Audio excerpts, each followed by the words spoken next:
आज हम सबसे पहले उत्तर प्रदेश की उस कानून व्यवस्था का विश्लेषण करना चाहते हैं जिसे आज थार से टक्कर मार दी गई। ये थार किसी एक शख्स या फिर किसी एक व्यक्ति पर नहीं चढ़ाई गई, बल्कि ये थार उस व्यवस्था पर चढ़ाई गई जो ये दावा करती है कि उत्तर प्रदेश में कानून का राज है।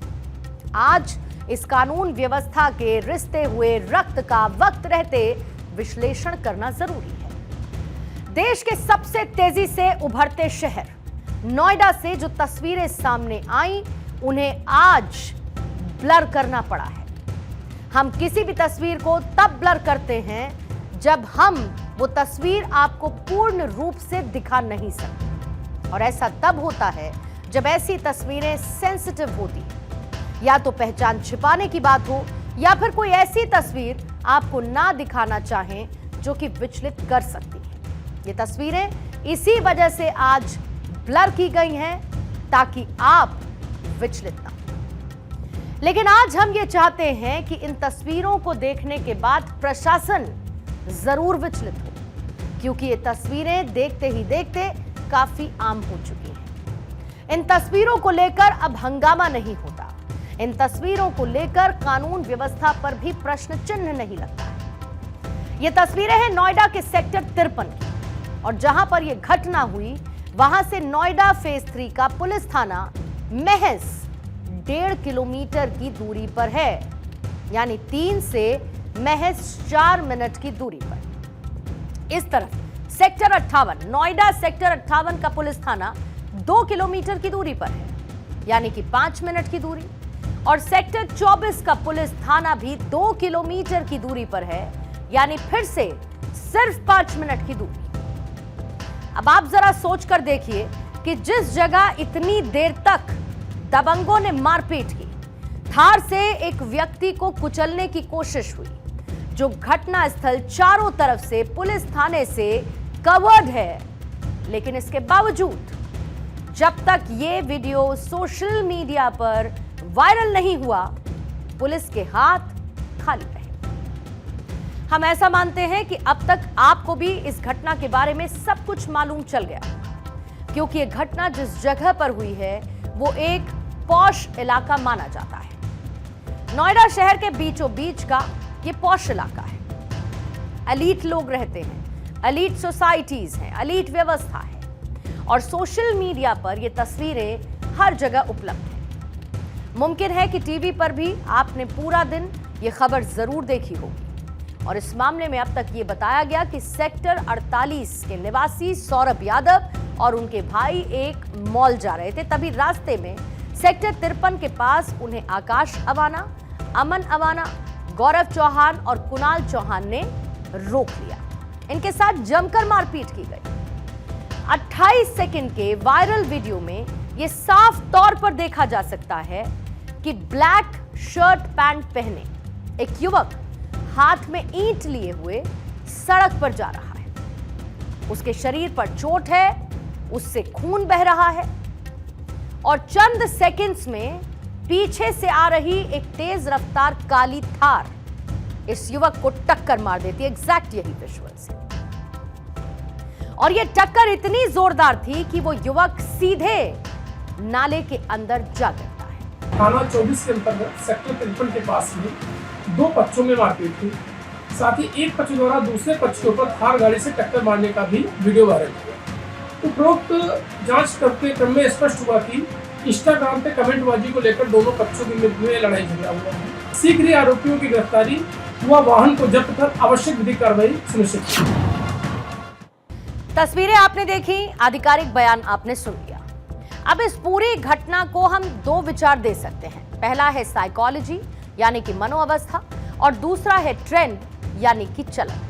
पहले आइए हम साइकोलॉजी के बारे में समझते हैं, यानी मानसिक अवस्था क्या है। आपने ये बीते कुछ दिनों में महसूस किया होगा कि थार गाड़ी कई बार सोशल मीडिया पर ट्रेंड करती है।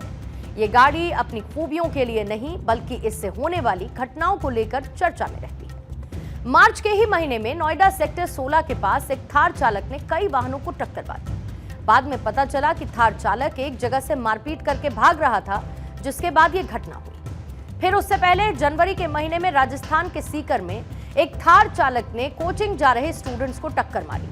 भागने की कोशिश में चालक ने गाड़ी को बिजली के खंभे से टकरा दिया, जिससे खंभा टूट गया और इस क्षेत्र में 8 घंटे तक बिजली बंद रही। उससे पिछले साल यानी बीते साल नवंबर के महीने में हरियाणा के करनाल में एक थार ने पहले एक बाइक को टक्कर मारी, जिससे बाइक गाड़ी के नीचे फंस गई। चालक ने बाइक को करीब 1 किलोमीटर तक घसीटा और फिर नेशनल हाईवे पर बाइक छोड़कर वो फरार हो गया। बीते साल नवंबर के महीने में मेरठ में एक थार चालक ने गाड़ी की छत पर मिट्टी का ढेर लादकर हाईवे पर रॉन्ग साइड तेज रफ्तार ड्राइविंग की, जिससे धूल उड़कर दूसरे वाहनों पर गिरी, जिससे उसके लिए गंभीर खतरा पैदा हुआ। जरा ये चारों घटनाएं एक बार फिर से तस्वीरों के साथ आप देखिए। यह है आज की घटना, लेकिन मार्च 2025 नोएडा में किस तरीके से थार कई वाहनों को टक्कर मारती हुई आगे बढ़ती है। इसमें से कुछ व्हीकल्स पार्किंग में हैं और कुछ व्हीकल्स सड़क पर हैं, 2 व्हीलर्स। अब जो दूसरी तस्वीर है वो जनवरी 2025 सीकर की तस्वीर है। स्टूडेंट्स आपको जाते हुए नजर आ रहे हैं। पीछे से आती हुई थार गाड़ी ने कैसे इस छात्र को टक्कर मार दी। संकरी गली है, ये देखिए। अब तीसरी तस्वीर आपको दिखाते हैं करनाल की, नवंबर 2024 की तस्वीर। कैसे थार ने एक बाइक को कई किलोमीटर तक घसीटा। यह कितनी गंभीर घटना है। फिर इसके बाद मेरठ की तस्वीर आप देखिए। मेरठ में नवंबर 2024 में थार ने सड़क पर कैसा बवाल काटा, यानी रूफटॉप पर पहले मिट्टी भरी और फिर इस थार को लेकर वो सड़क पर गाड़ी दौड़ाता गया। उसके बाद ये धूल उड़ती गई और साथ में चल रही गाड़ियों का विजन इस धूल की वजह से ब्लॉक हुआ, जिससे और कितनी दुर्घटनाएं हो सकती थी ये अंदाजा लगाना मुश्किल नहीं है। थार गाड़ी से होने वाली ऐसी घटनाओं के न जाने कितने ही मामले हैं। ये तो हमने सिर्फ बीते कुछ महीने में हुए मामले आपके सामने तस्वीरों के साथ सामने रखे। अब ऐसे में सवाल ये उठता है कि क्या ये सिर्फ एक इत्तेफाक है, is it just a coincidence? और ऐसी घटनाओं में ज्यादातर थार गाड़ी के चालक ही आरोपी होते हैं। अब एक साइकोलॉजी की बात क्योंकि हमने की थी कि साइकोलॉजी से शुरुआत करते हैं। थार खरीदने वाले ज्यादातर लोग हैं युवा, यानी कि 20 से 25 साल के लोग।